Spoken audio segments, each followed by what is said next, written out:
Rebirth of perfect couple episode 15। Pradhan group का industry शौर्य की car gate के बाहर रुकी और सनम और शौर्य बाहर आए। कंपनी में दाखिल होने के बाद उन्होंने कुछ मीटिंग अटेंड की और उसके बाद उस प्रोजेक्ट पर डिस्कस करने लगे जो उन्हें मिस नूर के साथ कंप्लीट करना था। सनम ने एक गहरी सांस लेकर कहा, प्रधान जी, ना जाने क्यों हमें इस प्रोजेक्ट से कुछ गुड वाइब्स नहीं आ रही है। हमें ऐसा लगता है कि हमें इसे नहीं लेना चाहिए। शौर्य ने बिना सर उठाए कहा, नहीं सनम, हम ये नहीं कर सकते। इस समय हमें कुछ अच्छे प्रोजेक्ट की बहुत जरूरत है और ये प्रोजेक्ट हमें दोबारा खड़ा होने में मदद कर सकता है। वैसे भी कई सारे बोर्ड मेंबर्स बोर्ड को छोड़ने का फैसला कर चुके हैं। अगर ये प्रोजेक्ट सक्सेस नहीं हुआ तो हमारी कंपनी डूब भी सकती है। ये सुनकर सनम ने एक गहरी सांस ली। सच में वो लोग इस समय काफी गहरी मुसीबत में डूबे हुए थे। हालांकि सनम रणविजय और सारिका से मदद मांग सकती थी, पर शौर्य से नहीं चाहता था कि वो अपनी परेशानी को किसी और पर डालें। थोड़ी ही देर बाद नूर मेहरा भी वहां आ गई। नूर ने इस समय एक डार्क ब्लैक कलर का वन पीस पहना हुआ था जिसके साइड में एक गोल्डन कलर का फ्लावर बना था। बालों को खुला छोड़कर उसने अपने होठों पर एक डार्क शेड की लिपस्टिक लगाई थी। आंखों में काजल और स्मोकिंग आई मेकअप के साथ वो सच में काफी ज्यादा खूबसूरत लग रही थी। कंपनी में हर कोई उसे देखकर हैरान था और सोच रहा था कि आखिर इतनी खूबसूरत लड़की हो भी कैसे सकती है। वहीं नूर के पीछे उसका असिस्टेंट प्रथम उसके पीछे चल रहा था जिसके हाथ में एक ब्रीफकेस था। वो आसपास हो रही बातों को सुन रहा था और ये सुनकर कि नूर एक परी की तरह दिखती है, उसका उल्टी करने का मन करने लगा। उसे कल का वो खौफनाक मंजर याद आ गया जब नूर ने अपने ही हाथों से एक लड़की को जान से मार डाला था। उसने कितनी बेदर्दी से उस लड़की के नाखूनों को तोड़ डाला था और फिर एक एक कर उसके पैरों के नाखूनों को तोड़ उसकी उंगलियों को काटा था। वो भी सिर्फ इसीलिए क्योंकि उस लड़की ने अपने हाथों से उसे रोकने की कोशिश की थी। और उसके बाद जो हुआ उसके बारे में सोचकर तो प्रथम के रोंगटे खड़े हो गए थे। वो याद भी नहीं करना चाहता था उस लड़की के बारे में जिसके टुकड़े करके उसे मगरमच्छ को खिला दिया गया। प्रथम ये सब सो रहा था कि तभी उसे नूर की आवाज आई, क्या हुआ, लगता है कल का मंजर याद कर रहे हो, क्या वो बहुत खूबसूरत था। प्रथम ने हैरान होकर नूर की तरफ देखा। अब तक वो लोग लिफ्ट में इंटर हो चुके थे, लिफ्ट भी बंद हो गई थी। नूर ने अपने बालों को ठीक करते हुए कहा, मैं सुंदर तो दिख रही हूं ना, मैं सनम को अच्छी लगूंगी ना। ना चाहते हुए भी प्रथम ने अपना सर हाँ में हिला दिया और चुपचाप खड़ा रहा। वो जल्द से जल्द लिफ्ट के रुकने का इंतजार कर रहा था। जैसे ही लिफ्ट रुकी पहले नूर बाहर आई और उसके बाद प्रथम, और वो दोनों सीधे चले गए शौर्य और सनम के केबिन की तरफ। इधर केबिन के अंदर सनम शौर्य के गोद में बैठी लैपटॉप चला रही थी और शौर्य अपने फोन पर किसी से बात कर रहा था। उन दोनों की पोजीशन इतनी ज्यादा क्लोज थी कि उन्हें देखकर कोई भी शर्मा सकता था। क्योंकि बाहर मिलन मौजूद नहीं था, इसीलिए नूर डायरेक्ट अंदर आ गई और अंदर का नजारा देखकर उसका खून खौल उठा। उसकी नज़र पूरा समय शौर्य पर बनी हुई थी, जिसे सनम को इस तरह अपने पास बिठा रखा था जैसे वो उसकी बहुत ज्यादा करीबी हो। हालांकि उसने कल उनकी करीबी देखी थी, पर उसे अभी भी ये विश्वास था कि जब वो अपना प्रपोज सामने रखेगी तो वो जरूर उसके आगे हार जाएगी और उसे अपना लेंगी। क्योंकि आज तक नूर को किसी ने रिजेक्ट नहीं किया और जिसने ये हिम्मत की वो जिंदा नहीं रहा। नूर ने गला साफ करके कहा, आई थिंक आप लोग बिजी है। नूर की आवाज सुनकर सनम हैरान हो गई है, जल्दी से उठ गई। सनम ने मुस्कुराते हुए कहा, आप आ गई, बैठिए, वैसे आपको दरवाजा नॉक करके आना चाहिए था। इस बात को कहते हुए सनम की आवाज में थोड़ी सी सख्ती थी। नूर ने कहा, मुझे नहीं लगा था कि केबिन में लोग काम के अलावा भी कुछ और करते हैं, इसलिए मैं डायरेक्ट आ गई, अगली बार से ध्यान रखूंगी। इस बात को सुनकर सनम थोड़ी सी शर्मिंदा हुई, लेकिन ये सोचकर कि वो दोनों पति पत्नी हैं उसकी शर्मिंदगी जल्दी ही गायब भी हो गई। शौर्य भी अपनी जगह ठीक से बैठ चुका था, जिसके बाद वो लोग प्रोजेक्ट को डिस्कस करने लगे हैं। नूर ने अचानक हे कहा, देखिए, मैं चाहती हूँ कि आप मेरी कुछ कंडीशंस को देख लीजिए क्योंकि मैं उनके बिना काम नहीं करती हूँ। शौर्य ने कहा, तो कॉन्ट्रैक्ट साइन होने के बाद आप अपनी कंडीशंस बताना चाहती है। नूर ने अपने पैर पर दूसरा पैर चढ़ाते हुए कहा, एग्जैक्टली मैं आपको अब अपनी कंडीशंस बताना चाहती हूँ। अगर आप उन्हें पूरा करते हैं तो हम साथ में काम करेंगे और नहीं करते हैं तो आपको मुझे 50% कंपनसेशन देना होगा और उसके बाद आप अपने रास्ते में मेरे रास्ते। ये सुनकर शौर्य के हाथों की मुट्ठी बन गई। ये लड़की उसकी मजबूरी का फायदा उठा रही थी। सनम ने शौर्य के हाथ पर हाथ रखा और नूर की तरफ देखकर कहा, हमें बताइए आपकी क्या कंडीशन है। नूर ने फाइल सनम की तरफ बढ़ाते हुए कहा, आप खुद देख लीजिए। फाइल को पूरी तरह पढ़ लेने के बाद सनम ने कहा, लेकिन आप ऐसा क्यों चाहती है। नूर ने मुस्कुराकर कहा, क्योंकि मुझे तुम पसंद हो और मैं तुम्हारे साथ काम करने में कंफर्टेबल रहूंगी। ये सुनकर सनम को थोड़ा अजीब सा लगा, लेकिन ये सोच करके उसके सामने बैठी इंसान एक लड़की है, उसने उस अजीब सी फीलिंग को इग्नोर किया और कहा, पर फिर भी हमें इन सब चीजों की ज्यादा नॉलेज नहीं है, हमें नहीं लगता कि हम आपके साथ ठीक से काम कर पाएंगे। कंडीशन ये थी कि नूर सनम के साथ वर्क करना चाहती थी, वो चाहती थी कि सनम उसके साथ काम करे और इस पूरे प्रोजेक्ट में उसका साथ दे। शौर्य ने अपनी सख्त आवाज में कहा, बिल्कुल नहीं हो सकता। सनम ने शौर्य की तरफ देखा और कहा, प्रधान जी बात तो सुनिए। शौर्य ने कहा, मैंने कह दिया ना सनम, तुम इस प्रोजेक्ट में मिस नूर के साथ काम नहीं करोगी। नूर ने कहा, तो ठीक है मिस्टर प्रधान, अब आगे जो होगा उसके जिम्मेदार आप होंगे। वैसे आपने गलती कर दी कल कॉन्टैक्ट ना पढ़कर, क्योंकि उसमें साफ लिखा है कि आप मेरी किसी भी शर्त से मना नहीं कर सकते। ये सुनकर शौर्य की हाथों की मुट्ठी बन गई। नूर की वहां से जाने के बाद सनम ने शौर्य को गले लगाया और कहा, आप शांत हो जाएगी प्रधान जी, हम हैं ना आपके साथ। शौर्य ने सनम का चेहरा अपने हाथों में भरा और शिद्दत के साथ उसके माथे को चूमते हुए कहा, मुझे डर लगता है सनम, तुम्हें दोबारा खोने से हमारी जिंदगी में पहले ही इतने हादसे हो चुके हैं कि अब मुझे एक और हादसे से डर लगता है। अगर ये इंसान भी बुरी हुई और इसने भी हमारे साथ कुछ गलत करने की कोशिश की तो इस बार मैं क्या करूंगा। सनम ने शौर्य का चेहरा अपने हाथों में जोर से दबाते हुए कहा, कुछ नहीं होगा, हम कह रहे हैं ना, हम बिल्कुल ठीक है, और वैसे भी वो कोई लड़का नहीं है, वो एक लड़की है, और बताए हम जैसी खूबसूरत लड़की को किसी और खूबसूरत लड़की से कैसा ही खतरा। अब आप तो जानते हैं हमारी खूबसूरती के चर्चे तो पूरे राजस्थान में फैले हुए हैं। आप क्या पूरा राजस्थान जानता है कि सनम शौर्य प्रधान चांद से कम नहीं है, और ये चांद सिर्फ और सिर्फ उसके सूरज का है जिसकी रोशनी से वो चमकता है, यानी कि आप। उद्धरण चिन्ह। शौर्य मुस्कुराया और उसने सनम के होठों पर किस करते हुए कहा, तुम सच में मुझे अपनी बातों में फंसाना सीख गई हो। सनम ने शौर्य की कमर की ईद गिर्द अपने हाथ लपेटे और कहा, क्या करें, आपकी इन हरकतों की वजह से हमें ये सिखाना ही पड़ा, वरना कौन जाने किस दिन आप अपनी बंदूक उठाकर किसी को भी गोली मार दे। ये कहते हुए वो मुस्कुराया और अगले ही पल शौर्य ने उसे कमर से हल्का सा उठाकर अपनी बाहों में भर लिया। सनम के दोनों पैर शौर्य की कमर से लिपट गए और वो दोनों एक पेशनेट किस में खो गए। इधर वेटिंग एरिया में बैठी हुई नूर के सामने कॉफी का कप रखा था और वो कप से उस गर्म कॉफी के कप में अपनी उंगली डाले उसे घुमाए जा रही थी। उसकी उंगली लाल हो चुकी थी, काफी इतनी गर्म थी कि उसे दुआ नहीं कर रहा था, पर इसे नूर को कोई फर्क ही नहीं पड़ रहा था। वो बस घूरकर उसे कॉफी को देख रही थी और उसके धुएं की हर एक छल्ले के साथ उसकी आंखों की गहराई बढ़ती जा रही थी। प्रथम ने धीरे से कहा, मैम आपको चोट लग रही है। नूर ने बड़ी उदास आवाज में कहा, जानती हूँ प्रथम, बहुत चोट लग रही है, पर क्या करें, चोट का मरहम भी तो हमसे दूर है। जब वो मरहम मेरे पास आएगा तो ये सारी चोटें ठीक हो जाएगी और मैं उस मरहम को अच्छे से इस्तेमाल करूंगी, हमेशा अपने पास रखूंगी, क्योंकि अब वो मरहम मेरे लिए मेरी जिद बन गया है। प्रथम ने अपना थूक गटक लिया। वो जानता था कि नूर किस मरहम की बात कर रही है, लेकिन उसे इस बात से डर लग रहा था कि इस बार नूर जिस इंसान पर हाथ डालने की कोशिश कर रही है वो कोई आम इंसान नहीं है, वो सनम शौर्य प्रधान है। थोड़ी ही देर बाद मिलन ने वहां आकर उन्हें बताया कि शौर्य उनकी कंडीशन मानने को तैयार है, जिसके बाद सनम नूर के साथ उस साइट के इंस्पेक्शन के लिए चली गई जहां पर काम होना था। शौर्य को कुछ मीटिंग अटेंड करनी थी, इसलिए वो उसके साथ नहीं जा पाया, पर फिर भी उसने सनम के साथ कई सारे बॉडीगार्ड की फौज को भेज दिया था, जिसे देखकर सनम का मुंह बन गया था, पर वो कुछ नहीं कर पाई क्योंकि शौर्य ने साफ साफ कह दिया था कि अगर वो प्रोजेक्ट में काम करना चाहती है तो उसे शौर्य की सारी कंडीशंस माननी होगी, और सनम किसी भी हाल में शौर्य को वापस उन्हीं ऊंचाइयों पर देखना चाहती थी जहां से हर इंसान उससे खौफ खाता था और उसकी इज्जत करता था, और इसके लिए सनम कुछ भी कर सकती थी। कार में बैठे हुए नूर ने सनम की तरफ देखकर मुस्कुराते हुए कहा, लगता है आपके फ्रेंड आपके लिए कुछ ज्यादा ही प्रोटेक्टिव है। सनम ने अजीब नजरों से नूर को देखा और कहा, फ्रेंड? नूर ने कहा, मिस्टर प्रधान, वो आपके बहुत अच्छे फ्रेंड लगते हैं। सनम मुस्कुराई, लेकिन उसने कुछ भी नहीं कहा। थोड़ी ही देर बाद वो लोग उस लोकेशन पर पहुंच गए, पहाड़ों के बीच बसी वो लोकेशन काफी ज्यादा खूबसूरत थी, जहां वो लोग एक वाटर पार्क और माल बनाने वाले थे। साथ ही सिटीजन के लिए वहां काम की तैयारी भी की जानी थी ताकि उन्हें काम मिल सके और वो लोग अपनी जिंदगी अच्छे से जी सके। साथ ही वहां एक वेलफेयर होम और एक प्लेग्राउंड भी बनाए जाने वाला था। ये एक बहुत बड़ा प्रोजेक्ट था जो कि जयपुर का सबसे बड़ा पार्क और सिटी प्लेस होने वाला था, इसलिए कई सारे लोग इस प्रोजेक्ट में इन्वेस्ट करना चाहते थे। यहाँ तक कि गवर्नमेंट में भी इस प्रोजेक्ट में इन्वेस्ट किया था, सिर्फ और सिर्फ शौर्य प्रधान के कारण, क्योंकि इस प्रोजेक्ट में शौर्य प्रधान शामिल था।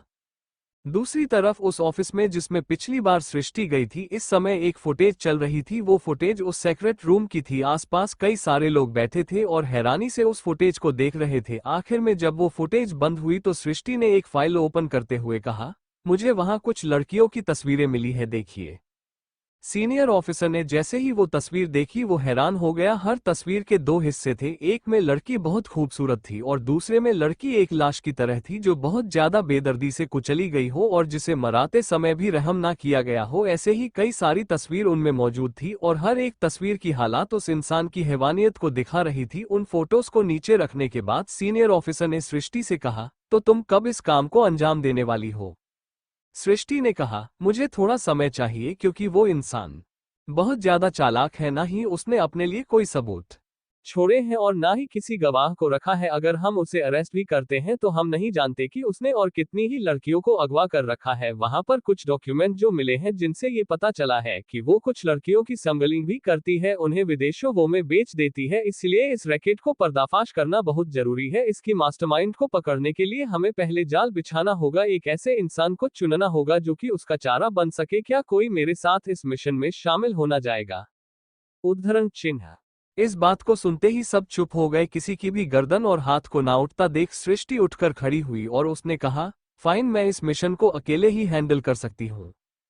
उसने ये कहा ही था कि एक लड़की उठकर खड़ी हुई और उसने अपना हाथ ऊपर उठाते हुए कहा, सृष्टि मैम, मैं आपके साथ शामिल होना चाहती हूँ।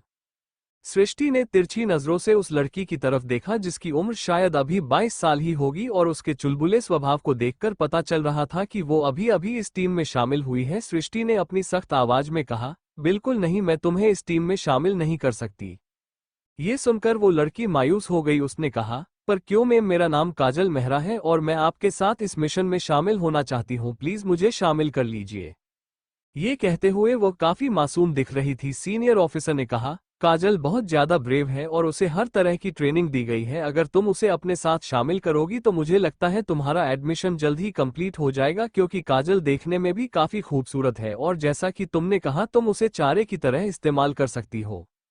काजल ने भी हाँ में सर हिलाया और कहा, हाँ, आप मुझे चारे की तरह इस्तेमाल कर सकते हो। मैं बिल्कुल एक बकरी की तरह शांत खड़ी रहूंगी जिसे ये बिल्कुल नहीं पता है कि उसके पीछे शेर खड़ा है। मेरी बात का विश्वास कीजिए। सृष्टि ने एक गहरी सांस लेकर कहा, ओके, काफी। सबके काफी ज्यादा बोलने पर फाइनली सृष्टि ने काजल को अपनी टीम में शामिल कर लिया। कुछ और लोग भी टीम में शामिल थे, लेकिन इस मिशन को अंजाम काजल और सृष्टि ही देने वाले थे। सृष्टि हमेशा की तरह नॉर्मल थी, पर काजल बहुत ज्यादा एक्साइटेड थी और सृष्टि को उसके इसी एक्साइटमेंट का डर था, क्योंकि इस तरह के मिशन में काम और कंपोज रहना जरूरी है। कोई नहीं जानता कि आगे कौन सा खतरा हो और इसी कारण सृष्टि उस मासूम की जिंदगी खतरे में नहीं डालना चाहती थी, जो सच में बहुत मासूम लग रही थी। सृष्टि को तो ये भी समझ नहीं आ रहा था कि आखिर वो इस ऑर्गेनाइजेशन में कर क्या रही है जहां सिर्फ खून खराबा होता है। कंस्ट्रक्शन साइट पर सनम अभी भी नूर के साथ उसे साइट को समझ रही थी और देख रही थी कि वहां किस तरह का मटेरियल और बाकी चीज उसे होनी है, साथ ही क्या वो एरिया इन सब चीजों को बनाने के लिए सूटेबल है या नहीं। साथ ही वहां पर गवर्नमेंट की परमिशन को भी चेक कर रही थी, जिनमें से एक परमिशन उन्हें अभी तक नहीं मिली थी। सनम ने उस कागज को नूर को दिखाते हुए कहा, देखिए मिस नूर, अभी हमें इस पर गवर्नमेंट की सील चाहिए होगी, वरना हम इस प्रोजेक्ट को शुरू नहीं कर पाएंगे, क्योंकि अगर हमने इस चीज की बिना ही प्रोजेक्ट शुरू किया तो हो सकता है कि इस बीच में ही रोक दिया जाए और इससे हमें ही लॉस होगा। नूर सनम की बात सुनकर इम्प्रेस हो गई कि सनम किस तरह बारीकियां पर ध्यान देती है। नूर ने उस कागज को ध्यान से देखा और सच में उन्हें सच में कुछ परमिशन की जरूरत थी। नूर ने कहा, ठीक है, हम इसके बाद गवर्नमेंट ऑफिस चल लेंगे। सनम ने कहा, लेकिन हम कैसे चल सकते हैं? नूर ने कहा, क्यों, क्या तुम प्रधान ग्रुप ऑफ इंडस्ट्रीज में काम नहीं करती हो? तुम ज्यादातर समय मिस्टर प्रधान के साथ रहती हो, तो जाहिर तुम या तो उनकी पार्टनर हो या फिर उनके बिजनेस में किसी बड़ी पोजीशन पर हो, इसलिए तुम मेरे साथ इसके लिए चल सकती हो। अब सनम के पास कहने के लिए कोई शब्द नहीं थे। उसने अपना सिर हिलाया और बाकी कामों को निपटाकर नूर के साथ गवर्नमेंट ऑफिस चली गई। गवर्नमेंट ऑफिस पहुंचने के बाद नूर और सनम ने बाकी सारी प्रक्रिया पूरी की और उन्हें ये बताया गया कि 2 दिन बाद उन्हें वो साइन मिल जाएगी। जब सनम और नूर वापस आ रहे थे तभी अचानक ही कुछ गाड़ियों ने उन्हें घेर लिया। हालांकि नूर के साथ 2 बॉडीगार्ड की कार चल रही थी, लेकिन इस समय उन्हें लगभग 5 से 6 गाड़ियों ने घेर रखा था। हालात को देखते हुए सनम की आंखें छोटी हो गई और वो अपनी गहरी नीली आंखों से गाड़ियों को घूरने लगी। जिनके कांच पूरी तरह ब्लैक थे और ये बिल्कुल दिखाई नहीं दे रहा था कि अंदर कितने लोग मौजूद हैं। नूर ने हैरान होकर ड्राइवर से कहा, ये क्या कर रहे हो तुम, और बाहर इतने सारे लोग क्यों मौजूद हैं, चलो जल्दी से गाड़ी निकालो। ड्राइवर ने परेशान होकर कहा, मैं उन सबने हमें घेर रखा है, मुझे लगता है ये एक ट्रैप है। नूर ने कहा, बकवास करने की जरूरत नहीं है, मुझे मत बताओ कि ये क्या है और क्या नहीं, चुपचाप यहां से गाड़ी बाहर निकालो। इससे पहले कि नूर आगे कुछ कह पाती, सनम ने उसके हाथ पर अपना हाथ रखा, जिससे नूर की दिल की धड़कन एक पल के लिए थम गई। उसने हैरान होकर सनम को देखा। सनम ने कहा, ड्राइवर सही कह रहे हैं, ये जरूर एक ट्रैप है, क्योंकि मेरे बॉडीगार्ड की कार भी कहीं नहीं नजर आ रही है। नूर ने अजीब नजर सनम को देखकर कहा, क्या तुम्हारे बॉडीगार्ड? शौर्य ने सनम के साथ गार्ड जरूर भेजे थे, लेकिन वो छुपकर सनम को और प्रोटेक्ट कर रहे थे और इस समय वो कम को कहीं नहीं दिखाई दे रहे थे। सनम ने अपने फोन की तरफ देखा, उसके फोन में अचानक की नेटवर्क आना बंद हो गया था। तभी सनम को समझ आया कि शायद उनकी कार में किसी ने नेटवर्क जैमर्स फिट कर दिए हैं, क्योंकि ना ही नूर की और ना ही और किसी के फोन में नेटवर्क शो हो रहा था। नूर ने परेशान होकर कहा, अब हम क्या करेंगे? ये कहते हुए वो काफी इनोसेंट लग रही थी, लेकिन अंदर ही अंदर उसके अंदर का खूंखार जानवर उन लोगों को मारने पर उतारू था जो बाहर मौजूद थे। सनम ने कहा, अभी हमें सिर्फ कार में ही बैठे रहना है, पहले हम ये देखते हैं कि बाहर कितने लोग हैं। ये कहते हुए सनम को भी हल्की सी घबराहट हो रही थी। हालांकि वो लोगों का सामना कर सकती थी, लेकिन बाहर इतनी सारी गाड़ियों में लगभग 25 से भी ज्यादा लोग होने की संभावना थी और सनम इतने सारे लोगों को अकेले हैंडल नहीं कर सकती थी। कुछ ही पल बाद कुछ गाड़ियों के दरवाजे खुले और उनमें से हथियार लेस लोग बाहर आए। उन सभी की नजर उस कार पर थी जिसमें नूर मौजूद थी। नूर ने जैसे ही उस आदमी के शर्ट पर बने लोगों को देखा, उसकी आंखें छोटी हो गई। Tiger gang? हाँ, ये मलेशिया की एक गैंग थी जो कि लोगों को जान से करने के लिए बहुत ही मशहूर थी। नूर ने बड़बड़ाते हुए कहा, टाइगर गैंग? आखिर ये हमारा पीछा क्या कर रही है? सनम ने भी वो नाम सुन लिया और जाहिर था उसने भी इस नाम को पहले सुना हुआ था, इसलिए अब वो और परेशान होने लगी थी। कुछ ही पल बाद उनके गार्ड की गाड़ियों को घेर लिया गया और गार्ड को जबरदस्ती बाहर निकाला गया। हालांकि नूर के गार्ड्स ने काफी देर तक फाइट की, लेकिन कुछ ही पल बाद वो ढेर होकर जमीन पर बेहाल पड़े थे। शायद वो मर चुके थे और अब सभी की नजर सिर्फ और सिर्फ एक कार पर थी जिसमें सनम और नूर मौजूद थे। कार के पास पहुंचकर एक आदमी ने अपनी बड़ी सी मशीन गन से कार की खिड़की पर टेप किया और अपनी दमदार आवाज में कहा, ए लड़की, बाहर निकाल और चल हमारे साथ, बॉस ने तुझे बुलाया है। सनम ने हिम्मत करके कार की खिड़की नीचे की और जैसे उस इंसान ने सनम के खूबसूरत और बेदाग चेहरे को देखा, वो उसमें खो सा गया। उस आदमी ने झलाते हुए कहा, तू तो वो नहीं है, हमें तो उस नूर मेहरा को लाने के लिए कहा गया है, वो कहाँ है? सनम को समझ आया कि असल में ये सारा ट्रैप नूर के लिए प्लान किया गया था। सनम ने अपनी गर्दन झुका ली। इसके बाद नूर का चेहरा सामने आ गया। नूर ने बिल्कुल उम्मीद नहीं की थी कि सनम उसे बचाने की जगह सामने रिवील कर देगी। नूर ने गुस्से से उस आदमी को देखते हुए कहा, तुम कौन हो और तुम्हें किसने मुझे किडनैप करने भेजा है? उसे आदमी ने अपनी गर्दन पर हाथ फेरते हुए कहा, जल्दी ही सब पता चल जाएगा, बाहर निकाल, और हाँ, नीली आंखों वाली हीरोइन, तू भी बाहर निकल। सनम ने घबराकर कहा, लेकिन हम क्यों आए? हम तो इन्हें जानते भी नहीं हैं, हम तो सिर्फ उनके साथ इस जगह पर किसी काम से आए थे, हम इन्हें नहीं जानते। ये कहते हुए वो इतनी मासूम लग रही थी कि एक पल के लिए उस आदमी का भी दिल पिघल गया और वो उसे देखा ही रह गया। उस आदमी ने सोचा कि इस दुनिया में इतनी मासूम लड़की भी कैसे हो सकती है, पर सनम की इस मासूमियत पर उसका दिल भी आ रहा था। आखिर में सनम और नूर को बाहर निकाल उन दोनों बंदी बना अपने साथ ले गए। वहीं वहां से निकलने से पहले सनम ने उस कार में अपना इयररिंग छोड़ दिया था ताकि शौर्य उसे ढूंढ सके। थोड़ी देर बाद एक बड़े से गोदाम में सनम और नूर को कुर्सी से बांध दिया था। नूर ने चिढ़ते हुए कहा, तुमने आखिर ऐसा क्यों किया? तुम्हारे कारण हम दोनों फंस गए हैं।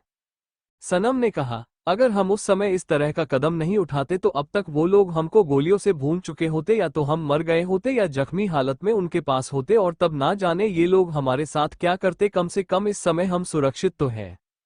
सनम की इस बात सुनकर नूर को भी लॉजिक लगा और उसने कहा, पर अब हम क्या करेंगे? सनम ने कहा, सबसे पहले हमें ये देखना होगा यहाँ कितने लोग हैं। जहाँ तक की जगह देखने में एक गोदाम की तरह है और जगह जगह पर कई हथियार हैं, हम उनका इस्तेमाल कर सकते हैं और इन लोगों को मार सकते हैं, पर हमें ये सब बहुत सावधानी से करना होगा। आप एक काम कीजिए, हमारे पास आइए और हमारी रस्सी खोलने की कोशिश कीजिए। नूर ने वैसा ही किया जैसे सनम ने कहा और कुछ ही पल बाद सनम उन राशियों से आजाद हो गई थी। वो सारे आदमी इस समय बाहर बैठे दारू पी रहे थे क्योंकि उन्होंने अपना मिशन कंप्लीट कर लिया था और उन्हें कुछ ही देर बाद बिलियन में पैसे मिलने वाले थे, जो कि उनका सबसे बड़ा सौदा था। रसिया खुलवाने के बाद सनम ने कहा, वैसे ये लोग आपके पीछे क्यों पड़े हैं? नूर ने कहा, जब एक अकेली लड़की बहुत ज्यादा सक्सेस का लेती है तो लोगों को उससे जलन होती है और ये सोचकर कि एक औरत कुछ नहीं कर सकती है वो उसे कुचलने की कोशिश करते हैं, और जब वो बार बार उनकी पकड़ से बच जाती है तो वो इसी तरह उसे जान से मारने की कोशिश करते हैं। मेरे साथ भी वही है, मैं इस सिचुएशन से गुजरती रहती हूँ। सनम ने कहा, अच्छा तो चलिए आप भी हमारे साथ चलिए। ये कहकर उसने नूर की रस्सियां खोल दी और वो दोनों जल्दी ही वहां से पीछे एक कमरे की तरफ चली गई। जैसे ही वो दोनों उसे कमरे में दाखिल हुई, कमरे की लाइट्स ऑन हो गई। अंदर कई तरह की गन्स और धारदार हथियार रखे थे। ये देखकर नूर और सनम की आंखों में चमक आ गई। उन्होंने कई सारे हथियारों को अपने कब्जों में छुपा लिया और गन्स को हाथ में लेकर बाहर निकल गई। सनम ने परेशान होकर कहा, आपको गन चलाना आता है? नूर ने सनम की गाल पर चुटकी काटते हुए कहा, बेबी तुम अभी मुझे अच्छे से जानती नहीं हो कि मुझे क्या क्या आता है। ये कहकर नूर बाहर निकल गई और दोनों अलग अलग डायरेक्शन में चले गए। गोदाम के राइट साइड में कुछ आदमी जुआ खेल रहे थे और हंसते हुए बातें कर रहे थे। उनके पास हथियार भी मौजूद थे। एक आदमी ने कहा, यार आज माल तो सही मिला है, तू कहे तो एक बार हाथ साफ कर लिया जाए। दूसरे आदमी ने कहा, बिल्कुल नहीं, पहले हमें बॉस को ये बताना होगा कि हमने एक की जगह दो लड़कियों को पकड़ लिया है, उसके बाद ही हम कोई फैसला कर पाएंगे। पहले आदमी ने कहा, अरे यार ये तो गलत बात हुई। ये कहते हुए उसने रोनी सूरत बना ली और उसकी शक्ल देखकर सब हंसने लगे। उस आदमी ने दोबारा पहले आदमी के कंधे पर हाथ रखते हुए कहा, चिंता मत कर करो, वैसे भी बॉस तुझे मना नहीं करेंगे और उसके बाद हम सब उनके मजे लेंगे। उन बातों को सुनकर एक पिलर के पीछे छुपी हुई सनम का चेहरा गुस्से से लाल होने लगा था। उसे इस बात पर गुस्सा आ रहा था कि कोई उसके बारे में इस तरह की बातें कर रहा था। वो आदमी जिसने बातों की शुरुआत की थी वो उठ पर खड़ा हुआ और उसने दूसरी तरफ जाते हुए कहा, मैं बाथरूम जाकर आता हूँ। जब वो आदमी दूर एक पिलर के पास गया तभी उसके पीछे एक परछाई आकर खड़ी हुई। उस आदमी को महसूस हुआ कि उसके पीछे कोई खड़ा है, लेकिन इससे पहले कि वो पीछे मुड़ पाता उसकी गर्दन पर एक धारदार चाकू आया और कुछ ही पल बाद उसकी गर्दन काटकर जमीन पर पड़ी थी और उस आदमी का धड़ दूसरी तरफ। सनम ने अपने चेहरे के पास लगे खून को साफ करते हुए कहा, हमें किडनैप करने की कोशिश की ये जाने बिना कि हम कौन हैं। ये कहकर सनम ने उस कटे हुए सर को एक लात मारी, आगे निकल गई। इधर दूसरी तरफ नूर एक कमरे के बाहर खड़ी थी जिसके अंदर दो आदमी मौजूद थे और आपस में बातें कर रहे थे। पहले आदमी ने कहा, बॉस का फोन आया था, उन्होंने कहा है कि सिर्फ उसी लड़की को रखना है जिसे उन्होंने हमें किडनैप करने के लिए कहा था, बाकी दूसरी लड़की को हम छोड़ सकते हैं। दूसरे आदमी ने कहा, लेकिन उसे छोड़ने की क्या जरूरत है, उसने भी हमें देख लिया है, कहीं बाहर जाकर उसने हमारे खिलाफ कुछ करने की कोशिश की तो। पहले आदमी ने हंसते हुए कहा, वो लड़की हमारे बारे में क्या ही कर सकती है, तुमने देखा नहीं वो कितनी ज्यादा मासूम है। बाहर खड़ी नूर ये सारी बातें सुन रही थी। उसने थोड़ी देर पहले ही सनम को उस आदमी की गर्दन को काटते देखा था और अब उसे इन लोगों की बातों पर हंसी आ रही थी। कुछ पल बाद वो उस कमरे में एंटर हुई और उसने उन आदमियों को देखकर मुस्कुराते हुए कहा, हेलो गाइस, क्या तुम मेरे बारे में बात कर रहे थे? नूर को अपने सामने खड़ा देखा वो आदमी हैरान हो गए और उसे देखकर गुस्से से चिल्लाने लगे। पहले आदमी ने कहा, तुम यहाँ क्या कर रही हो, तुम आजाद कैसे हुई, वो निक्कमे में क्या कर रहे हैं? नूर ने अपने एक कान में उंगली डालकर कहा, यार धीरे बात करो, कितना चिल्लाते हो तुम लोग, सबसे पहले तो तुम चुप हो। ये कहकर नूर ने आओ देखा ना ताओ और अपने हाथ में मौजूद गन से उस आदमी के मुंह में ही शॉट कर दिया, जिससे उस आदमी का मुंह वही के वही फट गया। इस मंजर को देखकर दूसरा आदमी एक पल के लिए कांप उठा। उसने सामने खड़ी नूर को देखा। नूर ने गन से अपने सर को खुजलाते हुए कहा, देखो मैं ज्यादा बात नहीं करती पर मुझे इस समय उस आदमी का नंबर चाहिए जिसने तुम्हें मुझे किडनैप करने के लिए कहा है। अभी के अभी मुझे उसका नंबर दे दो, फिर मैं तुम्हें इसी तरह आसान मौत दे दूंगी। दूसरे आदमी ने कहा, मैं तुम्हें नंबर नहीं दूंगा, भले ही तुम मेरी जान ले लो। नूर ने कंधे उचकाकर कहा, ठीक है कोई बात नहीं, तो तुम मर जाओ। ये कहकर उसने उस आदमी के सीने में कई सारी गोलियां दाग दी और जब उसकी आखिरी सांसें चल रही थी तभी उसके सीने के पास खंजर घुसकर उसके दिल को चिर दिया, जिससे वो आदमी दर्द से तड़पता हुआ वहीं मर गया। इसी तरह नूर और सनम ने वहां मौजूद आधे से ज्यादा लोगों को मार डाला और अब वो दोनों साथ में उन लोगों का सामना कर रही थी। सनम को तो नूर ने पहले ही फाइट करते देखा था, लेकिन आज नूर की क्रूरता देखकर सनम भी हैरान हो गई थी। उसने उम्मीद नहीं की थी कि सिंपल सी दिखने वाले बिजनेस वूमेन इतनी डेंजर भी हो सकती है।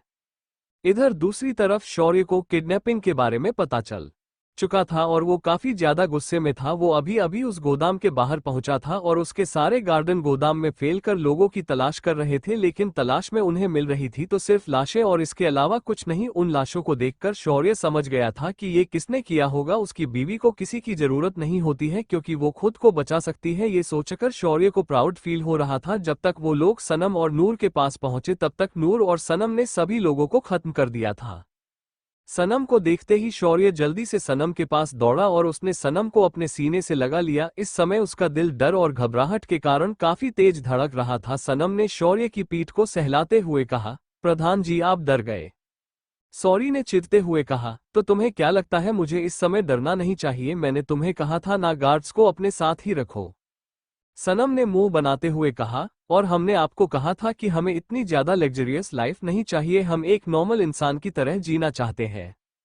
शौर्य ने कहा, हाँ देख लिया तुम्हारा नॉर्मल इंसान की तरह जीना, आज तुम मरते मरते बच्ची हो। सनम ने अपने हाथ में मौजूद खूनी खंजर को नीचे फेंका और दुपट्टे से अपने हाथ को साफ करते हुए कहा, आपको लगता है कि कोई हमें मार सकता है? शौर्य ने एक गहरी सांस ली और तभी उसकी नजर नूर पर गई जो कि अजीब नजरों से उन दोनों को ही देख रही थी। उसकी आंखों में गुस्सा साफ दिखाई दे रहा था। उसे बिल्कुल पसंद नहीं आ रहा था कि शौर्य वहां आ गया। शौर्य ने पोलाइट होकर कहा, आप ठीक तो है ना? नूर ने अपना सरहम हिलाया और अपने हाथ में मौजूद उस छोटे से फोन को देखा जो अभी रिंग कर रहा था। फोन पर बॉस नाम फ्लैश हो रहा था। ये देखकर नूर की होठों पर एक खतरनाक स्माइल आ गई। उसने कॉल रिसीव किया। दूसरी तरफ से एक आदमी की दमदार आवाज सुनाई थी। उसने कहा, क्या हुआ? तुम लोगों ने उसे खत्म कर दिया? ध्यान से, बहुत ज्यादा शातिर है वो, उसे मारना इतना आसान नहीं होगा। इससे पहले कि वो आदमी आगे कुछ कह पाता नूर ने कहा, अच्छा तो तुम जानते हो मुझे मारना आसान नहीं है, पर फिर भी तुमने टुच्ची सी टाइगर गैंग को मुझे मारने के लिए भेजा। वैसे उस टाइगर गैंग की सारी लाशें यही पड़ी है, आकर कलेक्ट कर लेना और अगली बार मुझे खुद कर मिलना। पीठ पीछे वार करने वाले लोग मुझे पसंद नहीं है, क्योंकि जो लोग ऐसा करते हैं मैं उनकी रीढ़ की हड्डी को तोड़कर उनके दिल को चिर देती हूँ। तुम जो भी हो, मुझे तुम्हारा नाम जानने में इंटरेस्ट नहीं है, लेकिन अगली बार अगर तुमने दोबारा मेरे साथ इस तरह की हरकत करने की कोशिश की तो नहीं तुम्हारी जान रहेगी, नहीं आत्मा और नहीं वो चीज जिसके लिए तुम मुझसे लड़ रहे हो। ये कहकर उन्होंने कॉल कट करके फोन जमीन पर फेंक दिया। नूर की बातें सुनकर शौर्य हैरान था और नूर को ही देखे जा रहा था। नूर ने शौर्य के हैरान चेहरे को देखकर कहा, रिलैक्स मिस्टर प्रधान, बिजनेस वर्ल्ड में ऐसा होता ही रहता है, आप तो जानते ही हैं ना ये दुनिया कैसी है, और मुझ जैसी अकेली लड़की को सरवाइव करने के लिए थोड़े बहुत टेढ़े तरीके अपनाना ही पड़ते हैं। कुछ ही पल बाद वो लोग वहां से निकल गए। सनम और शौर्य अपनी कार में बैठे थे और नूर अपने गार्ड की कार में जो कि उसे वहां लेने पहुंच चुके थे। नूर के दिमाग में सिर्फ सनम का चेहरा घूम रहा था और उसके हाथों में मौजूद वो खंजर कितनी प्यारा दिख रहा था उस रूप में। उसका चेहरे पर खून के छींटे, हाथों में खूनी खंजर और उसका वो कॉन्फिडेंट चेहरा नूर की आंखों के सामने से जा ही नहीं रहा था। नूर ने अपने उस हाथ को सहलाया जिसे सनम ने पकड़ा था और कहा, जल्द ही तुम मेरे पास होगी। ये कहकर उसने साइड में बैठे प्रथम को देखा और कहा, मुझे आज रात को स्वीट डिश खानी है, इंतजाम करो। स्वीट डिश का नाम सुनते हैं प्रथम जैसे कांप सा गया, पर फिर भी उसने हाँ में गर्दन हिला दी। इधर सनम और शौर्य जब घर पहुंचे तो शौर्य ने सनम को बिल्कुल भी नीचे नहीं उतरने दिया और उसे गोद में लेकर ही रूम की तरफ बढ़ गया और उसे बिस्तर पर ना बिठाते हुए सीधे वॉशरूम में ले गया। सनम हैरानी से शौर्य को देखे जा रही थी। उसकी हैरानी तब जाकर बढ़ गई जब शौर्य ने उसे सीधा ले जाकर शावर के नीचे खड़ा किया और शॉवर ऑन कर दिया।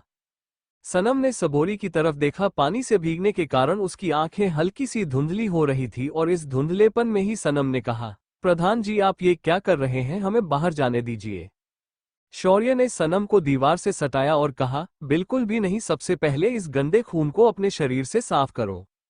ये कहते हुए शौर्य सनम के शरीर को अपने कठोर हाथों से नाजुकता से मसलने लगा। उसके हाथ एक गुलाब की पंखुड़ी की तरह सनम की बॉडी पर चल रहे थे। हालांकि शौर्य तो सिर्फ सनम को साफ कर रहा था, लेकिन शौर्य की छुअन से सनम को कुछ और ही महसूस होने लगा था और उसके हाथ अपने आप शौर्य के कंधों पर कसने लगे थे और इन सब चीजों से अनजान शौर्य सनम के उन खून से दाग दाग हो चुके कपड़ों को अलग कर रहा था।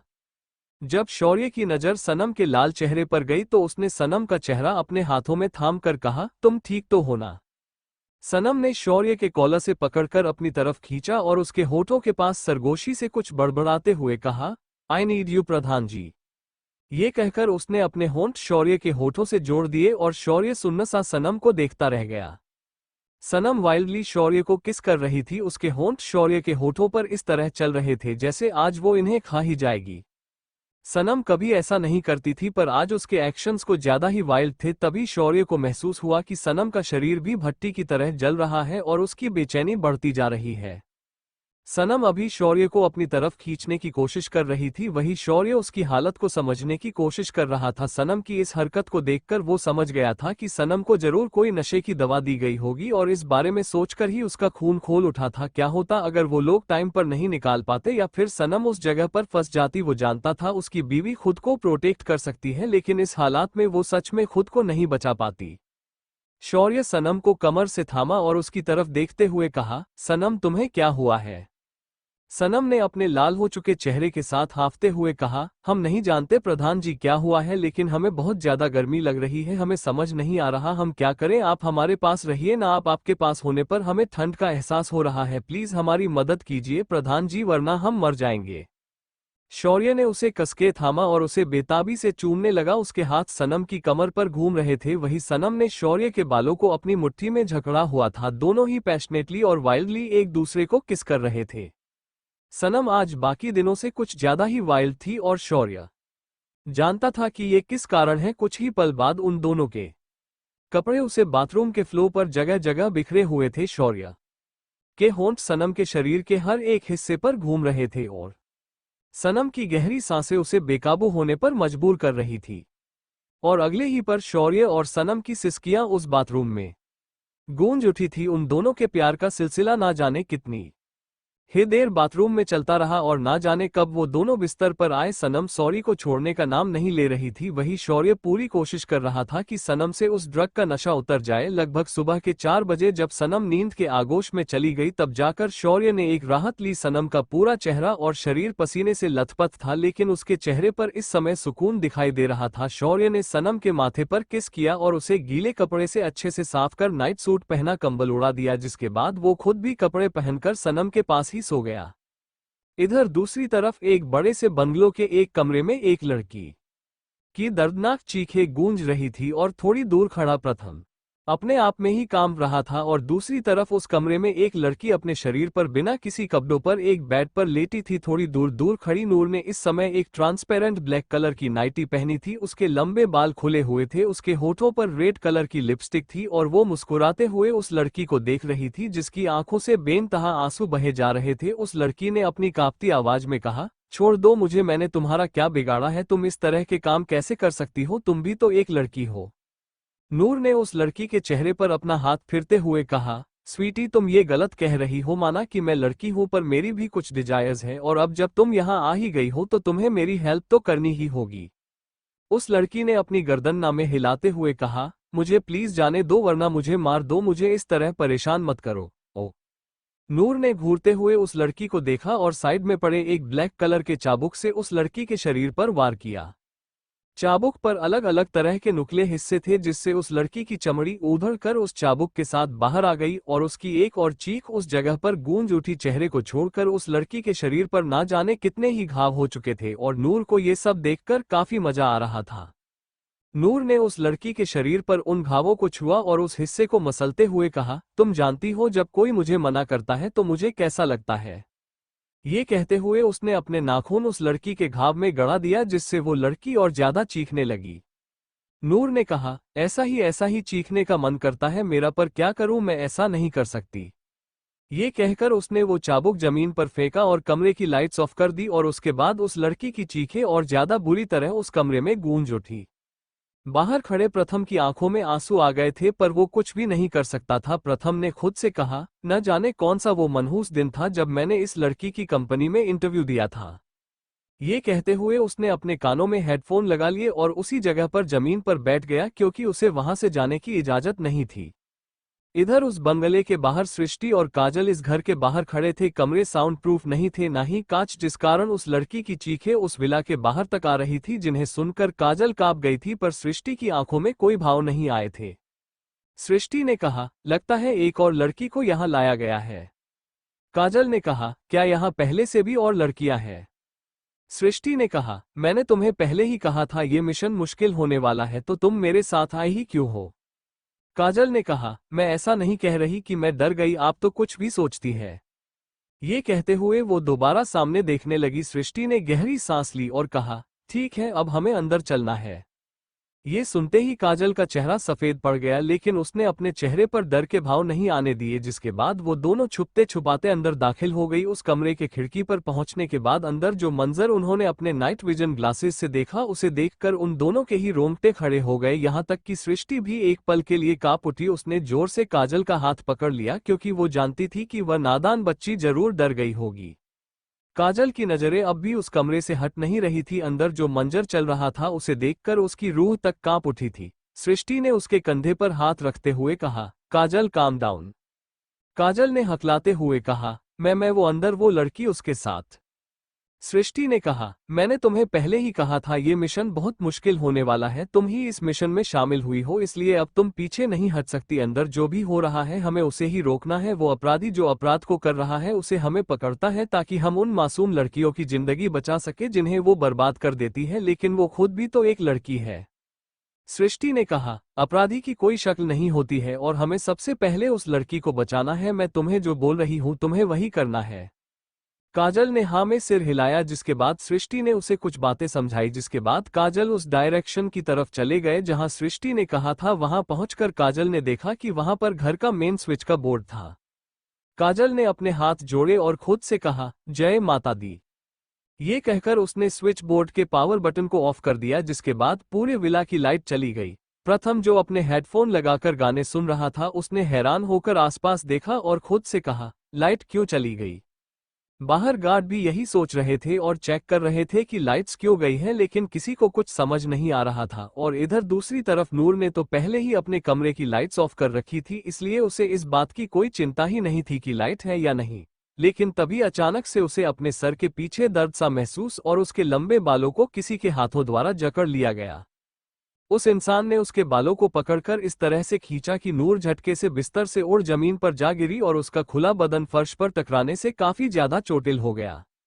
नूर ने जब चिल्लाने की कोशिश की तो किसी ने उसके मुंह पर हाथ रखा और अगले ही पल एक बड़ी सी बॉल को उसके मुंह में ठूस दिया। ना ही वो बॉल निकल पा रही थी और ना ही वो उसे निगल पा रही थी, क्योंकि उस इंसान ने वही साइड में पड़े चाबुक से उसके दोनों हाथों को इस तरह लॉक कर दिया था कि वो उसके हाथों में धंस भी रहे थे और उसे बांधे भी हुए थे।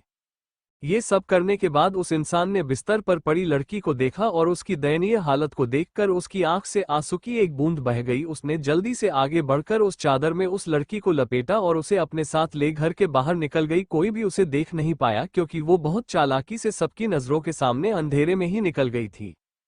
काजल भी लाइट्स ऑफ करने के बाद बाहर ही खड़ी हो गई थी और कार में सृष्टि का वेट कर रही थी। सृष्टि जब लड़की को लेकर कार के पास पहुंची तो उसके चेहरे और शरीर की हालत देखकर काजल उसकी तरफ देख भी नहीं पाए। सृष्टि ने उसे बैक सीट पर लिटाया और खुद ड्राइविंग सीट पर बैठते हुए उसने कहा, चेक करते रहो कि उसकी सांसें चल रही है, हम अभी हॉस्पिटल जा रहे हैं।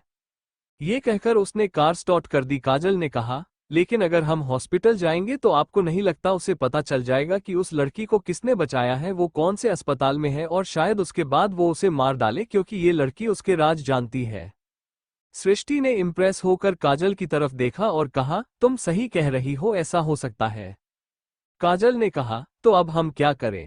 सृष्टि ने गहरी सांस ली और कुछ सोचने के बाद कार को एक दूसरे दिशा में मोड़ दिया। सुबह के लगभग 6 बज चुके थे। शौर्य और सनम अभी एक दूसरे की बाहों में लिपटे सो रहे थे। तभी किसी ने कमरे का दरवाजा खटखटाया। शौर्य ने अपनी आंखें खोली और सोचा कि सुबह की 6 बजे उनके कमरे पर कौन आया होगा। फिर उसमें सनम की तरफ देखा, जो कि अभी सुकून से सो रही थी। सनम के माथे पर किस करने के बाद उसने उसे अच्छे से ब्लैंकेट से कवर किया और गेट के पास पहुंच गया। जब उसने दरवाजा खोला तो बाहर एक मेड मौजूद थी। मेड ने अपना सर झुकाते हुए कहा, बाहर सृष्टि मैम है और उन्हें अर्जेंटली मैम से मिलना है। शौर्य ने कहा, उन्हें कहो कि मैं अभी आराम कर रही है। सर्वेंट ने फिर से पॉलिटली कहा, सर ये बहुत बड़ी इमरजेंसी है, उन्होंने कहा है कि उन्हें अभी के अभी मैं से मिलना है।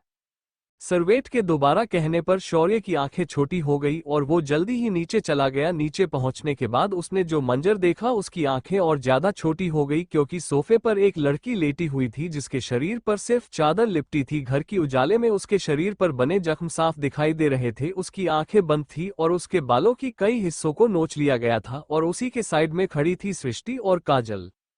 शौर्य को देखते ही काजल तो जैसे खो सी गई थी। काजल ने अपने खोए हुए अंदाज में कहा, ओ माय गॉड मिस्टर शौर्य प्रधान, ये सच में सामने से दिखने में कितने ज्यादा हैंडसम है।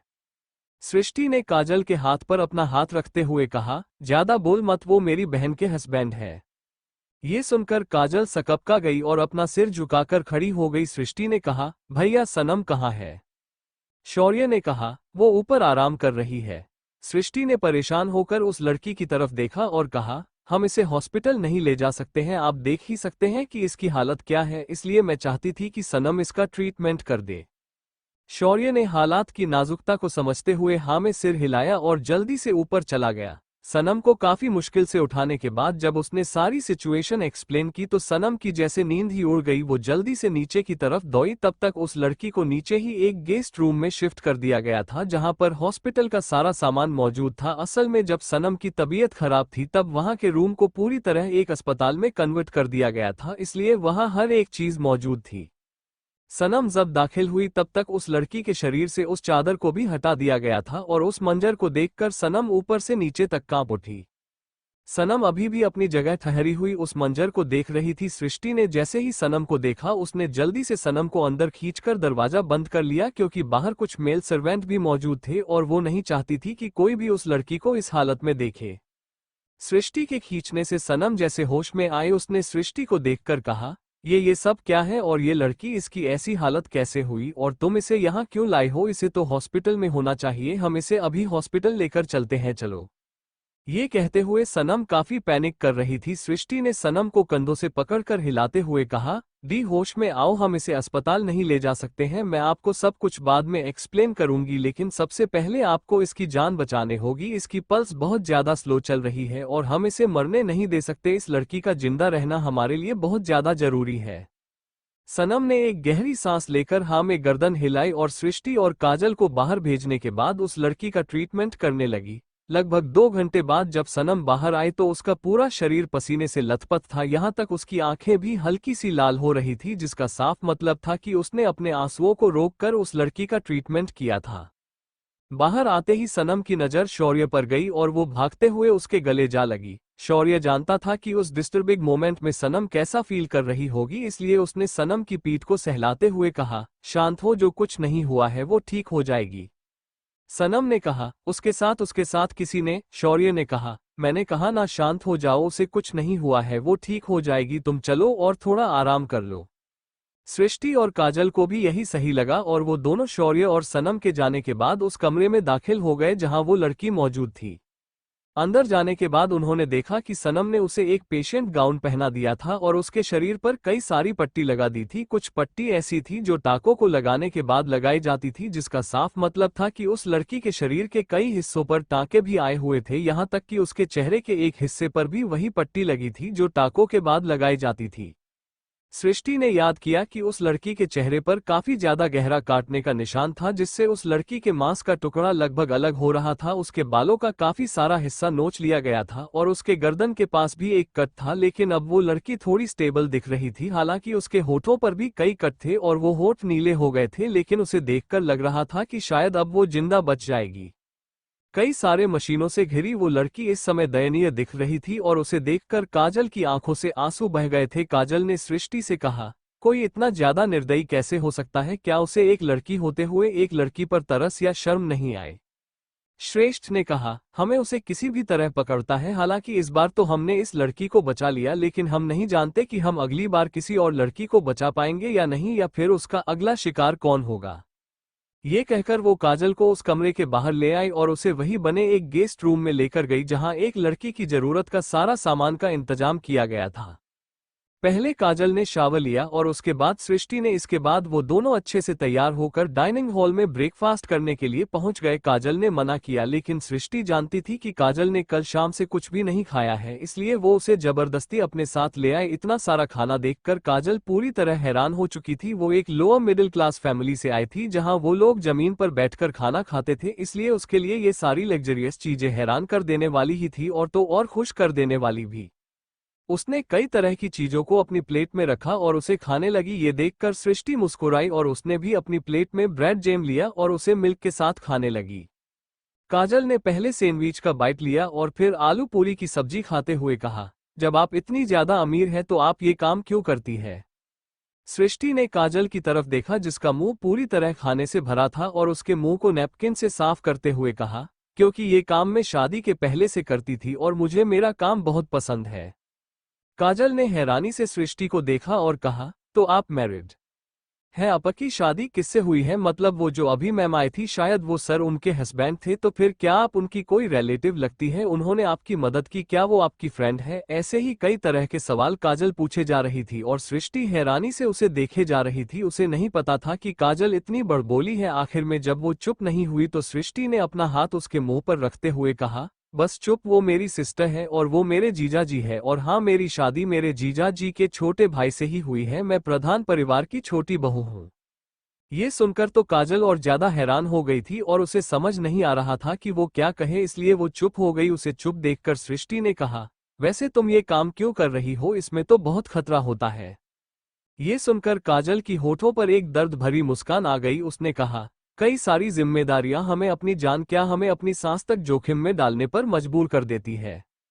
वो लोग बातें कर ही रहे थे कि तभी सनम और शौर्य नीचे आए। सनम और शौर्य दोनों कपड़े बदल लिए थे और इस समय सनम ने आसमानी रंग का एक अनारकली सूट पहना हुआ था। अपने कानों में बड़े बड़े ऑक्सीडेशन झुमकों के साथ उसने अपने एक हाथ में सिल्वर कलर के बैंगल्स और दूसरे हाथ में एक एक्सपेंसिव वॉच पहनी हुई थी। माथे में सिंदूर भरे खुले बालों के साथ वो बहुत खूबसूरत लग रही थी। जब काजल ने उसे देखा तो उसके हाथ से निवाला छुटकर वापस प्लेट में गिर गया और उसने हैरानी से कहा, आपकी सिस्टर कितनी ज्यादा ब्यूटीफुल है, बिल्कुल एक परी की तरह। ये सुनकर सृष्टि मुस्कुराई। उसने कहा, चुप हो जाओ, अगर मेरे जीजा जी ने सुन लिया तो तुम्हें अभी घर के बाहर निकाल देंगे। वो मेरी बहन के लिए बहुत पोसेसिव है। उद्धरण चिन्ह। सृष्टि की बात सुनकर काजल ने वापस अपने खाने पर फोकस करते हुए धीरे से कहा, जब बीवी इतनी सुंदर हो तो कोई भी पोसेसिव हो जाएगा।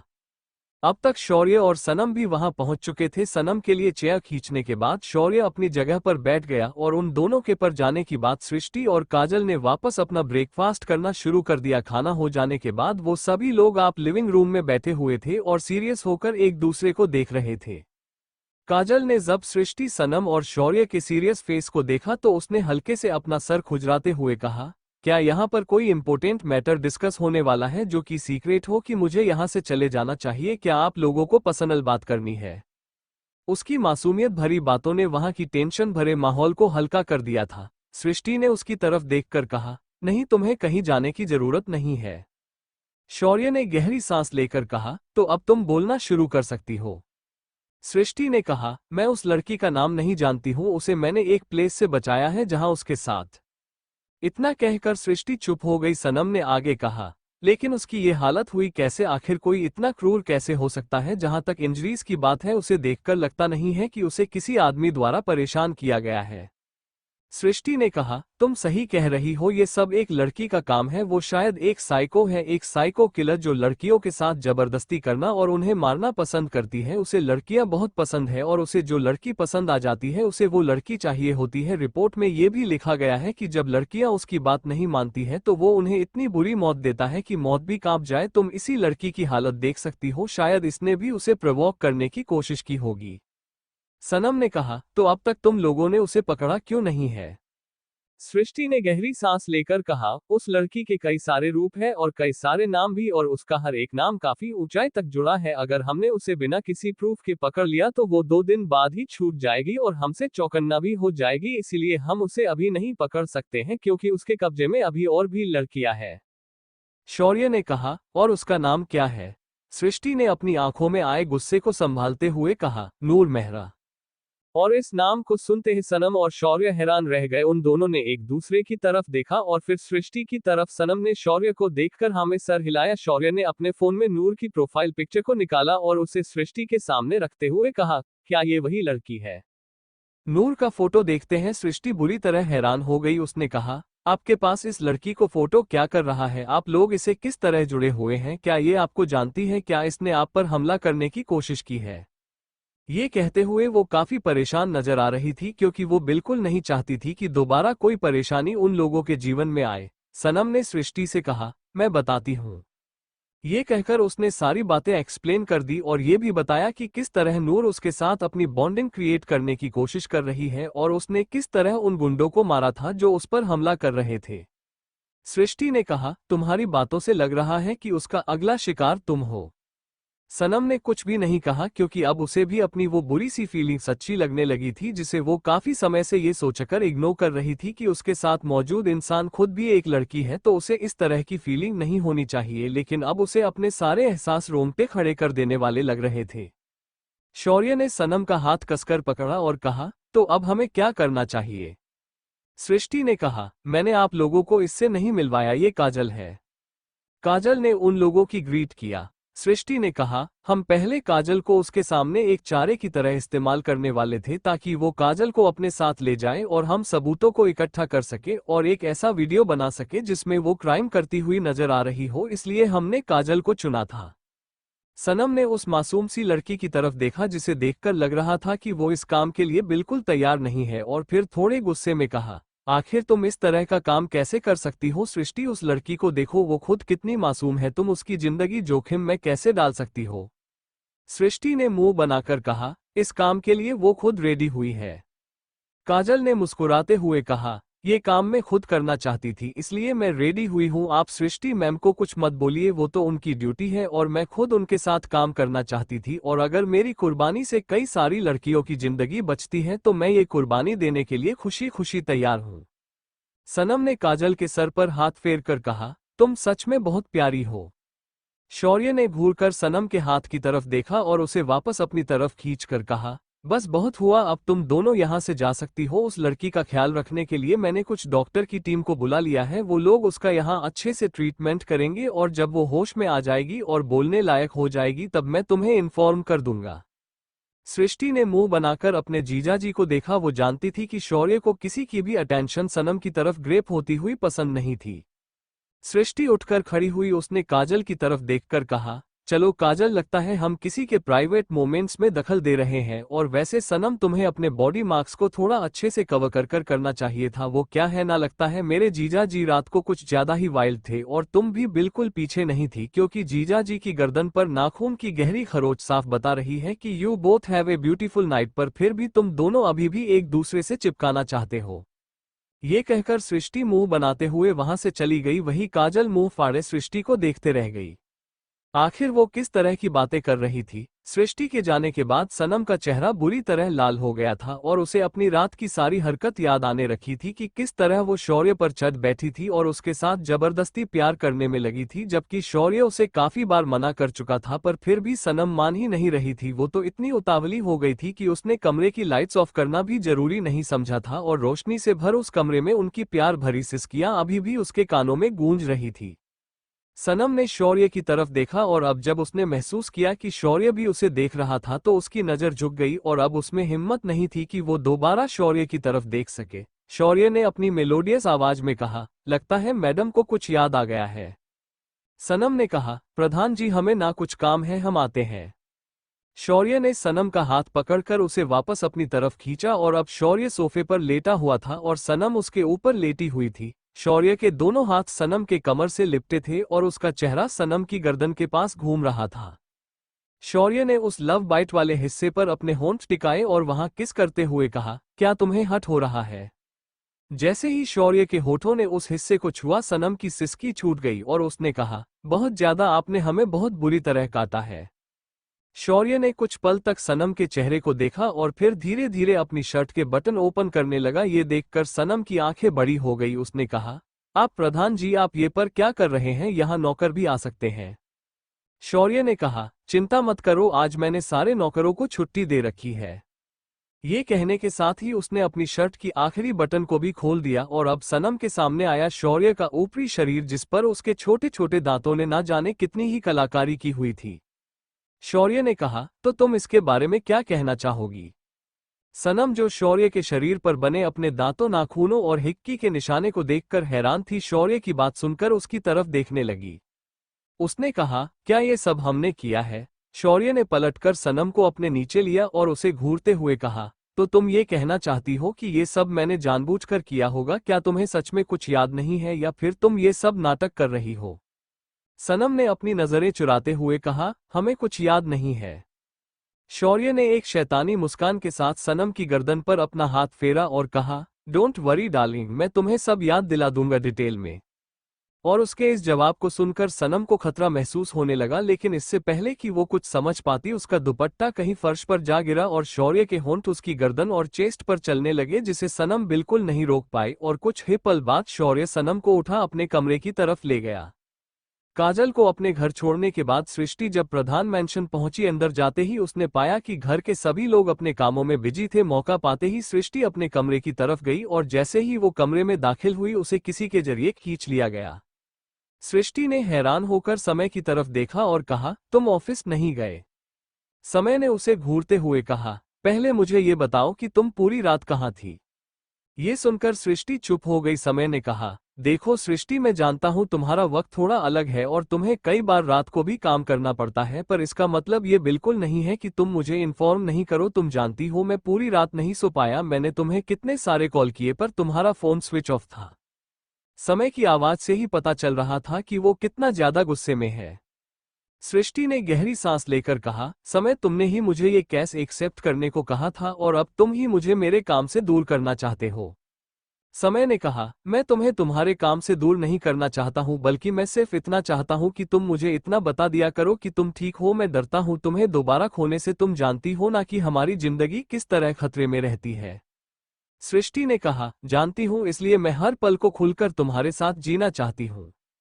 ये कहते हुए सृष्टि ने समय का चेहरा अपने दोनों हाथों में भरा और उसके होठों पर किस करने लगी। समय ने भी अपनी आंखें बंद कर ली और उस किस का रिस्पांस देने लगी। दोनों ही एक दूसरे को पेशेनेटली किस कर रहे थे। जब समय सृष्टि से अलग हुआ, तब सृष्टि ने दोबारा समय की उसकी कॉलर से पकड़कर अपनी तरफ खींचा और कहा, अभी नहीं। ये कहने के साथ ही उसने दोबारा समय के होठों को अपने होठों में भर लिया और उसे किस करने लगी। समय ने भी सृष्टि को अपनी गोद में उठाया और बिना उस किस को ब्रेक किए उस बाथरूम की तरफ ले जाने लगा। शावर के नीचे खड़े होने के बाद जब उसने शावर ऑन किया तो अपनी अचानक की लाल रंग का बहने लगा। जैसे ही समय की नजर पानी पड़ गई, वो परेशान हो गया और उसने सृष्टि को ऊपर से नीचे तक देखते हुए कहा, क्या तुम्हें कोई चोट लगी है? सृष्टि ने ना में सर हिलाया और कहा, नहीं, ये किसी और का खून है। इसके आगे समय ने कुछ नहीं पूछा और दोबारा सृष्टि को किस करने लगा। कुछ पल बाद उन दोनों के कपड़े फर्श पर बिखरे हुए थे और उनकी सिसकियां उस बाथरूम में गूंज रही थी। जब तक वो लोग बाथरूम से बाहर आए तब तक सृष्टि काफी थक चुकी थी और जैसे ही समय ने उसे बिस्तर पर लिटाया, वो सो गई थी। सृष्टि को अच्छे से ब्लैंकेट से कवर करने के बाद समय ने कपड़े बदले और प्रधान इंडस्ट्री के लिए निकल गया। प्रधान ग्रुप का इंडस्ट्रीज की कई सारी कंपनियां थीं, जिनमें से एक को समय ओन करता था और मेन ब्रांच को शौर्य। कंपनी में पहुंचने के बाद समय अपना काम करने लगा। तभी उसे पता चला कि आज उससे मिलने कोई आने वाला है। जब वो मीटिंग हुआ में पहुंचा तो वहां पर एक इंसान 3 पीस सूट पहने बैठा था। समय उस इंसान के सामने जाकर खड़ा हुआ। उसे ल इंसान ने अपना हाथ आगे बढ़ाते हुए कहा, हेलो मिस्टर समय, मेरा नाम प्रथम है और मैं मेहरा इंडस्ट्री से आया हूं। मिस नूर आज आ नहीं पाई है क्योंकि उनकी तबीयत ठीक नहीं है। आई होप आप माइंड नहीं करेंगे। समय ने हाँ में सर हिलाया और कहा, हाँ, मैं आपको जानता हूँ। आप मेरे बड़े भाई के साथ भी काम कर रहे हैं। उनके साथ आपका एक बहुत बड़ा प्रोजेक्ट होने वाला है, तो फिर आखिर आपकी मैं मेरे साथ काम क्यों करना चाहती है? ये सुनकर प्रथम ने मुस्कुराते हुए कहा, इस बात को तो वही आपको एक्सप्लेन कर सकती है, पर मैं सिर्फ यहाँ पर आपके साथ कॉन्ट्रैक्ट डिस्कस करने आया हूँ। हम प्रेजेंटेशन पहले ही देख चुके हैं और हमें आपकी प्रेजेंटेशन काफी पसंद आई है। मेहरा इंडस्ट्री इंडिया में अपनी साख जमाने की कोशिश कर रही है, इसलिए वो कई सारी कंपनी के साथ कोलैब कर रही है और प्रधान ग्रुप ऑफ इंडस्ट्री उसमें सबसे ऊपर है। इसलिए हम आपको प्रायोरिटी देते हुए ये प्रोडक्ट सिर्फ आपको देना चाहते हैं। समय जानता था कि इस समय प्रधान ग्रुप ऑफ इंडस्ट्रीज की हालत कैसी है, इसलिए उसने हाँ कह दिया और प्रोजेक्ट डिस्कस कर लेने के बाद उन्होंने कॉन्ट्रैक्ट साइन किया, जिसके बाद प्रथम वहां से चला गया। कंपनी के बाहर निकालने के बाद प्रथम ने अपने कान में पहले ब्लूटूथ से किसी को कॉल लगाकर कहा, हेलो, मैं कॉन्ट्रैक्ट साइन हो गया है। उद्धरण चिन्ह। अपने कमरे में बैठी नूर जो अपने बालों के गुच्छे को देख रही थी जिसे सृष्टि ने उखाड़ा था, उसने उन बालों को अपने हाथों में मसलते हुए कहा, अब मजा आएगा, खेल का मजा तो अब आएगा। तुमने मुझे छेड़कर बहुत बड़ी गलती कर दी है और अब इसका भुगतान हर उसे इंसान को भुगतना होगा जो इंसान उससे जुड़ा है। ये कहते हुए नूर शैतानों की तरह हंसने लगी। उसकी हंसी इतनी डरावनी थी कि जो मेड उसके लिए खाना लेकर आई थी वो पूरी तरह कांप उठी और डर के कारण उसके हाथों से वो ट्रे छूट कर गिर गई। नूर ने जब उस डरी हुई मेड को देखा तो उसके होठों पर एक शैतानी मुस्कान आ गई। वो जल्दी से आगे बढ़ी और उसने नीचे बैठते हुए कहा, तुमसे तो खाना गिर गया, तुम्हारी तबीयत तो ठीक है ना, मैं तुम्हारी मदद कर देता हूँ। ये कहते हुए उसने वो सारा खान उठाने में मदद की। शायद वो मेड नई ही आई थी और उसे ऐसा लगा जैसे नूर बहुत अच्छी इंसान है, लेकिन अगले ही पर नूर ने उस खाने को बाहर फेंका और उस मेड को कमरे के अंदर खींच दरवाजा बंद कर लिया और कुछ पल बाद वो डरावनी चीख फिर से वहां गूंजने लगी। शाम के समय काजल और सृष्टि हेडक्वार्टर में खड़े थे और रिपोर्ट दे रहे थे। मेन ऑफिसर ने कहा, तो तुम्हारा कहना है कि तुमने एक विक्टिम को बचाया है और वो तुम्हें सबूत दे सकती है? सृष्टि ने कहा, सर, इस समय उसका इलाज चल रहा है और वो होश में नहीं है क्योंकि उसके साथ बहुत ही ब्रूटल तरीके से पेश आया गया है। शायद उसे होश जाने में 2 से 3 दिन लग सकते हैं, लेकिन आप चिंता मत कीजिए, जैसे ही मुझे सबूत मिलेंगे मैं सबसे पहले आपको रिपोर्ट करूंगी। मैन ऑफिस ने कहा, देखो सृष्टि, ये केस इंटरनेशनल ही बहुत ज्यादा फैला हुआ है, हम इसमें ज्यादा हस्तक्षेप नहीं कर सकते। हमें ये ऑर्डर्स मिले हैं कि हमें उस इंसान के खिलाफ सबूत इकट्ठा करके उसे पकड़ना है, पर तुम उस इंसान पर हमला नहीं कर सकती हो और तुमने बताया है कि तुमने उस पर हमला कर विक्टिम को बचा है। तुम्हें नहीं लगता इससे वो सतर्क हो जाएगी और अगर उसे तुम्हारे बारे में पता चला तो तुम्हारे परिवार पर खतरा सकता है? सृष्टि ने बिना किसी भाव के कहा, मैं इस बात को जानती हूँ और मैं इस बात के लिए तैयार भी हूँ। ये कहते हुए उसकी आंखों में निडरता थी। उसके परिवार ने कई ऐसी चीजों का सामना किया था जो इससे भी बदतर थी, इसलिए उसे पता था कि वो लोग इस चीज का भी सामना कर लेंगे। हालांकि वो ऐसा कोई मौका आने ही नहीं देगी, इतना भी उसने सोच रखा था, लेकिन वो कहाँ जानती थी कि खतरा कब का उसके घर की तरफ बढ़ चुका है। कंपनी से काम खत्म करने के बाद शौर्य और सनम सीधे प्रधान मेंशन पहुंच गए। जब वो लोग अंदर दाखिल हुए तो वहां बैठे एक अनजान इंसान को देखकर उन दोनों की ही आंखें गहरी हो गई। सनम ने उस इंसान को घूरते हुए शौर्य से कहा, प्रधान जी, ये यहाँ क्या कर रही है? शौर्य ने कहा, इस बारे में तो मुझे भी कोई जानकारी नहीं है, लेकिन इसका यहाँ होना हमारे लिए एक अच्छी बात नहीं है। सनम ने कहा, तो अब हम सब क्या करें? हम इसे यहाँ से बाहर भी नहीं भगा सकते वरना इसे हम पर शक हो जाएगा। इससे पहले कि शौर्य कोई जवाब दे पाता वो लड़की पीछे मुड़ी और उसने अपनी कातिल मुस्कान के साथ कहा, सनम आ गई, इधर आओ ना मेरे पास।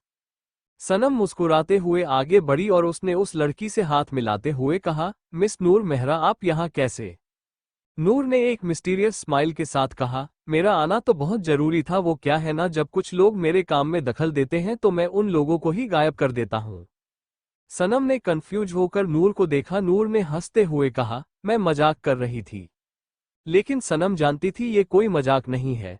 नूर ने कहा, असल में मुझे मिस्टर प्रधान का साइन इस फाइल पर चाहिए था। जब मैं कंपनी पहुंची तब तक आप लोग यहाँ के लिए निकल चुके थे, तो मैंने सोचा क्यों ना मैं भी आपके घर ही आ जाऊं, इसी बहाने आपके घर वालों से मिल लिया जाएगा। वैसे आपके घर वाले सच में बहुत प्यारे हैं, काफी स्वीट फैमिली है आपकी।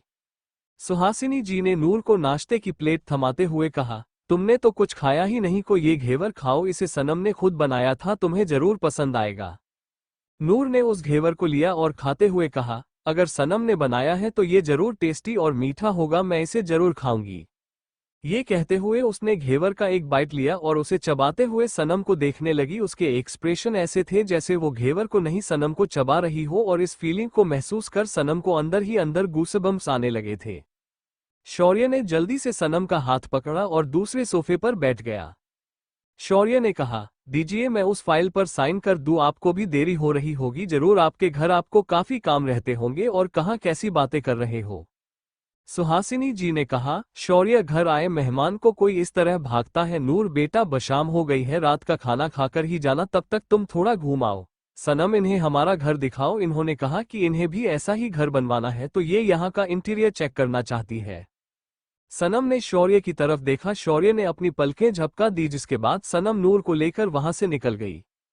नूर ने इस समय पर्पल कलर का एक 3 पीस सूट पहना हुआ था जिसके अंदर उसने लवेंडर कलर की शर्ट पहनी थी। अपने लंबे बालों को खुला छोड़े, होठों पर चेरी रेड लिपस्टिक लगाई वो काफी ज्यादा ब्यूटीफुल लग रही थी। वही सनम ने व्हाइट कलर की एक साड़ी पहनी हुई थी जिसके साथ उसने रेड कलर का ब्लाउज पहना था। साड़ी पर भी रेड कलर के धागे से ही कढ़ाई की गई थी। हाथों में लाल चूड़ी के साथ माथे पर लाल रंग की बिंदी से वो बहुत ज्यादा खूबसूरत दिख रही थी। नूर ने सनम को ऊपर से नीचे तक देखते हुए कहा, तुम काफी ब्यूटीफुल लग रही हो। सनम मुस्कुराई लेकिन उसकी मुस्कान के पीछे उसका डर काफी अच्छे से छुप गया था। नूर ने कहा, तुम प्रधान मैंशन में क्या कर रही हो? क्या तुम्हारे पास खुद का घर नहीं है? क्या तुम यही रहती हो? और सभी लोग तुम्हें इतने अच्छे से कैसे जानते हैं? साथ ही तुम इस घर को इतने अच्छे से कैसे जानती हो जो तुम मुझे इस घर का टूर देने आ गई? क्या तुम मिस्टर प्रधान की सिस्टर हो?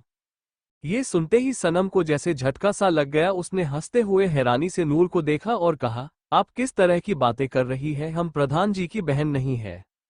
नूर ने कहा, तो फिर तुम कौन हो? ये कहते हुए नूर की आंखों में शक था। सनम ने अपने गले से लगे हुए पल्लों के बीच में से अपने बड़े से मंगलसूत्र को बाहर निकाला और उसे नूर को दिखाते हुए कहा, हम उनकी पत्नी है, सनम शौर्य प्रधान। इन शब्दों को सुनते ही नूर के पैरों तले जमीन खिसक गई और वो हैरानी से सनम को देखने लगी। उसने सनम के बारे में काफी बार कुछ पता करने की कोशिश की थी लेकिन सनम के आइडेंटिटी आज भी हाइड ही थी। ना ही कभी कोई उसके बारे में जान पाया था और शायद ना ही आगे कोई जान सकता था। इसलिए नूर को ये नहीं पता चल पाया था कि सनम कौन है और उसकी पहचान क्या है। वो नहीं जान पाई थी कि सनम राजस्थान की हुकमसा की बहन है और शौर्य प्रताप की पत्नी है। हालांकि उसे थोड़ा बहुत अंदाजा था कि सनम और शौर्य के बीच कुछ चल रहा है लेकिन उसने बिल्कुल उम्मीद नहीं की थी कि सच्चाई उसकी सोच से परे होगी। नूर ने हैरान होकर सनम को देखकर कहा, क्या सच में? लेकिन जहां तक मैं जानती हूँ शौर्य प्रधान की शादी नहीं हुई है।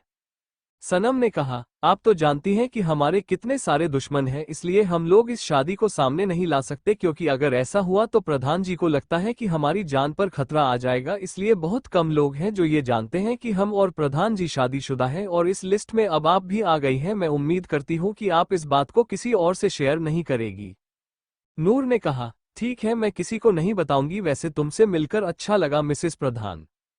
सनम ने भी उससे हाथ मिलाया और तुरंत ही अपना हाथ पीछे खींचकर कहा, चलिए हम आपको हमारा बगीचा दिखाते हैं, आपको वो जरूर पसंद आएगा। या ये कहकर वो उस बगीचे की तरफ ले गई जहां पर कई तरह के फूलों को लगाया गया था। साइड में एक छोटा सा गलियारा था जहां कई सारे कैक्टस के पेड़ लगे हुए थे और उसी के आगे आम के पेड़ों का एक बगीचा भी था। वो बागान सच में काफी ज्यादा बड़ा और खूबसूरत था। पेड़ों को अलग अलग शेप और डिजाइन में कट किया गया था और घास को भी अच्छे से एक बराबर किया गया था जिस कारण वो किसी चादर की तरह दिखाई दे रही थी।